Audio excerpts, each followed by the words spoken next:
So the next question, which is very very vital, that because dementia is so widespread, but because of lack of awareness, people don't even know what is dementia. Primarily, they might be they might be aware of the term like Alzheimer's, Parkinson's, but Alzheimer's, Parkinson's, these are the types of dementia, but the core disease, that is dementia, people are not aware of it.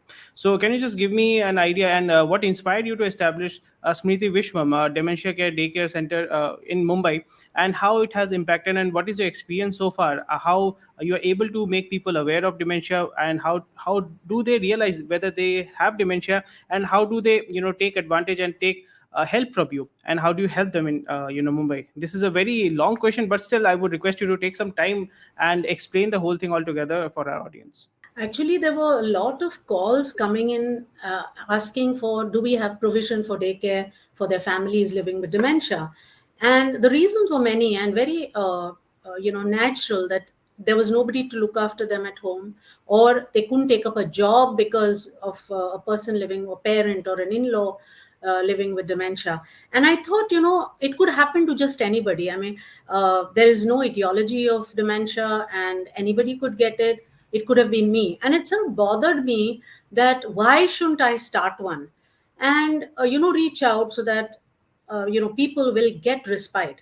So there were two things. One is that people would get their normal routine life back without being affected with these challenges. And secondly, I think everybody needs a me time.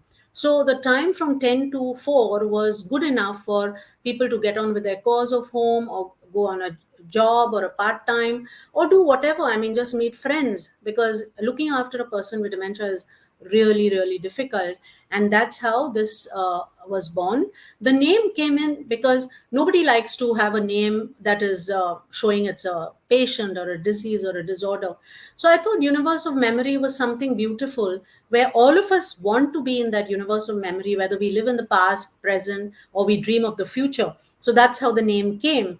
And it was so exciting, and I was very, very encouraged that we started with a 5-day week, and the 6th day some of them just walked to the center because they were in close proximity to the center, and the family was worried, where are they gone? And I said, the probability is that they've gone to the center. And presto, that was the place where they were waiting. So we said, okay, let's have it a 6-day. And looking back on reflecting, did I do the right thing? I'm very grateful that the wisdom prevailed.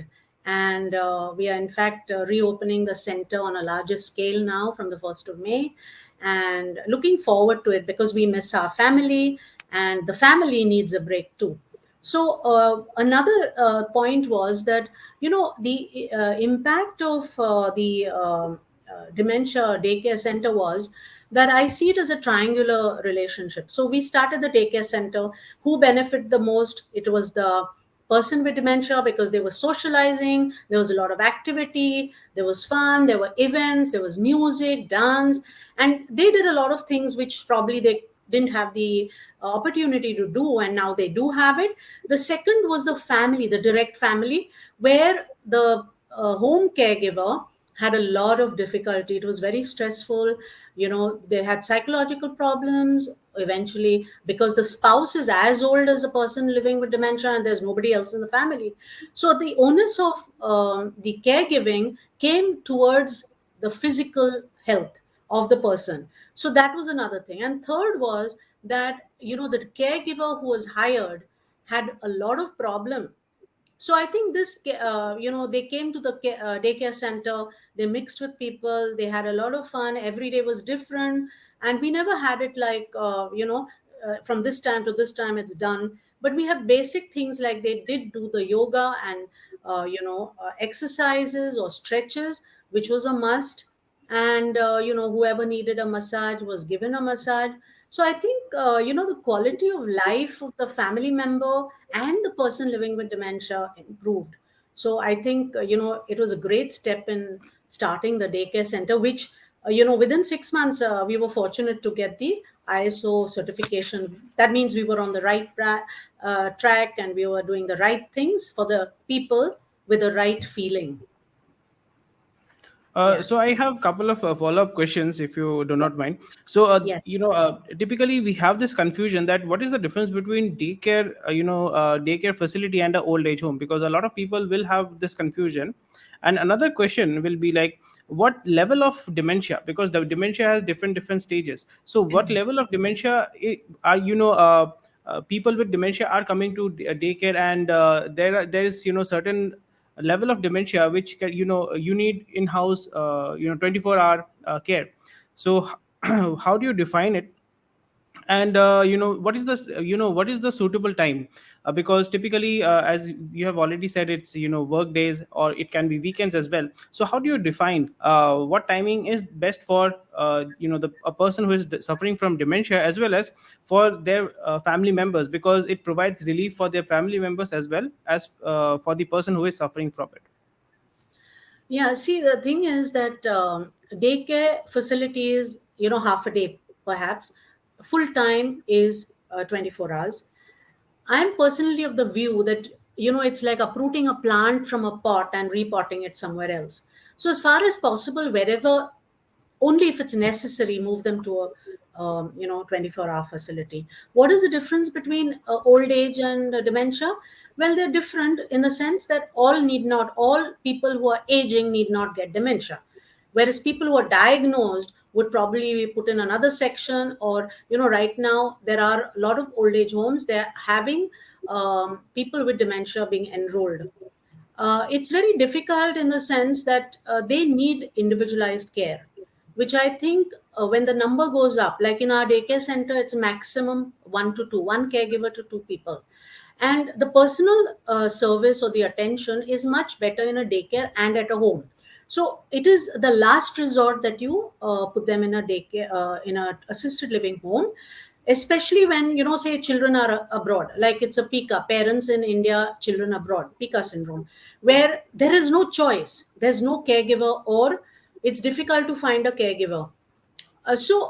There are two ways of seeing it, that if you have one caregiver for 24 hours, there's going to be a burnout for the caregiver. So it's very difficult when you have one caregiver doing 24 hours of work, and it's suggested you have two caregivers, because it's still better than having them enrolled in a daycare, I mean old age home, because there'll be many people, the levels of dementia are different, types of dementia are different. So it will be more economical to have two caregivers rather than have them uprooted. Main thing is emotional uprootment, where it could actually it could affect their mindset. And I think since persons affected with dementia cannot express, they cannot find the right words, so it'll be very difficult for the family member to know that they are not too happy over there. Of course, there are excellent homes also that give good care. What are the stages of dementia? There are 7 stages. You have the initial stage where it is considered, 60 ho gaye, 60 and plus, that means you're definitely losing memory. But the actual onset of dementia takes at least 8 to 10 years before it's actually seen. And that is seen when the person is 60 plus. We also have young onset dementia of late because of different bad lifestyle and habits. So that is another issue which is very prominent in the days of today. Then you have medium, where the initial one, they are very normal. You don't realize they're having dementia. Then the middle one is that they start forgetting things, they keep things in the wrong place. You could have a person taking the keys of a cupboard and putting it in the kitchen sugar box, or they'll take the glasses and put it in a fridge. So that's the time you start thinking there's something going wrong. Then what happens is they start mixing up places. So the sign is can't remember names, can't recognize people, they don't know what the weather is like, they don't know what the date and day of the week are, they don't recognize neighbors. So that's the time we have to be very alarmed. We have to we have to consult a specialist. The last stage is when everything is gone, wasted, and nothing can be done. They forget to move their bowels in the right place.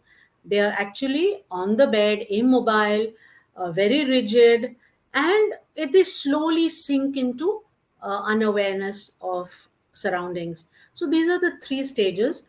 If at all one must take care, is to start early. In the mid middle age or even earlier, have a proper lifestyle, exercise, yoga, mental games, creative arts. I think these all sort of buffer up the brain. And it's equally important that family spends time with the elders, because it may not be possible for 24 hours, but at least sometime, just, an arm around the shoulder, a clasp of the hand, a kiss on the forehead.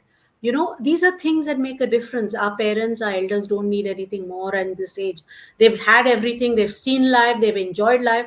They just need emotion, which needs to be expressed. And I think we should be spreading the word that people care, not I don't care. I do care is the message we have to reach out to them, because physical expression, non verbal communication reaches much more. A hug fits everyone, no size required, no money required. And non pharmac intervention is much better than pharmac. But there are sometimes when they get beyond hand, they get violent, then you have to have them take medication. But if medication is given and needs to be given, I think non pharmac intervention is very, very helpful.